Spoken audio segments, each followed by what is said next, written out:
Hello friends, எல்லாருக்கும் வணக்கம். இன்றைக்கி ஒரு குட்டி கதை பார்க்க போகிறோம். ஓஷோ பற்றி நம்ம எல்லாருக்கும் நிறைய பேருக்கு தெரிஞ்சிருக்க வாய்ப்பு இருக்குது. ஓஷோ அப்படிங்கிற அவருடைய முழு பெயர் பார்த்திங்கன்னா ஸ்ரீ ரஜினீஷ். அவர் ஏன் தன்னுடைய பேரை ஓஷோன்னு மாற்றிக்கிட்டார்னா, ஓஷோ அப்படிங்கிற பேர் ஓஷியானிக் அப்படிங்கிற வார்த்தையிலேருந்து வந்தது. ஓஷியானிக்னா அது கடலில் கரைந்து போகிறது, அப்படி இல்லைன்னா ஒரு அனுபவத்தை குறிக்கிறது.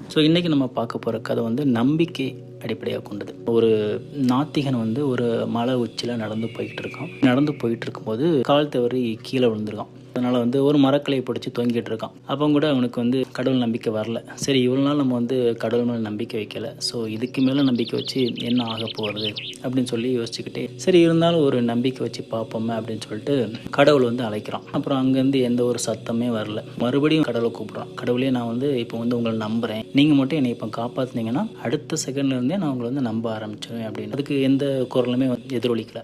மறுபடியும் கடவுள் அழைக்கிறான். அப்போ வானத்துலேருந்து இடி இடிச்சு ஒரு குரல் கேட்குது. இல்லை, எனக்கு உன் மேலே நம்பிக்கை இல்லை, உன்னுடைய தன்மை பற்றி எனக்கு தெரியும், எல்லாரும் அப்படி தான் சொல்கிறாங்க அப்படின்னு. இல்லை கடவுளே, நான் கண்டிப்பாக உங்களை நம்புகிறேன், நீங்கள் மட்டும் என்னை இப்போ காப்பாற்றி பாருங்கள், நான் கண்டிப்பாக உங்கள் மேலே நம்பிக்கை வைப்பேன் அப்படின்னு. கடவுள் சரி ஓகே, உனக்கு ஒரு வாய்ப்பு கொடுத்து பார்க்குறேன் அப்படின்னு சொல்லிட்டு, நீ என்ன பண்ணு, அந்த மரக்கிளையை விட்டுரு, நான் உன்னை காப்பாற்றிடுறேன் அப்படிங்க. உடனே இவனுக்கு என்னது மரக்கிளை விடணுமா, மரக்கிளையை விட்டால் என்னை எப்படி நீங்கள் காப்பாற்றுவீங்க அப்படின்னு சொல்லி இந்த கதையை ஓஷோ முடிக்கிறார்.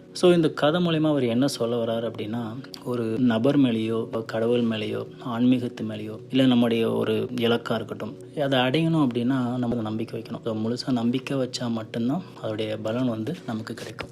இந்த கதை எல்லாருக்கும் பிடிச்சிருக்கும் நம்புகிறேன். மீண்டும் இன்னொரு குட்டி கதை சீரியஸில் மீட் பண்ணுறேன். நன்றி, வணக்கம்.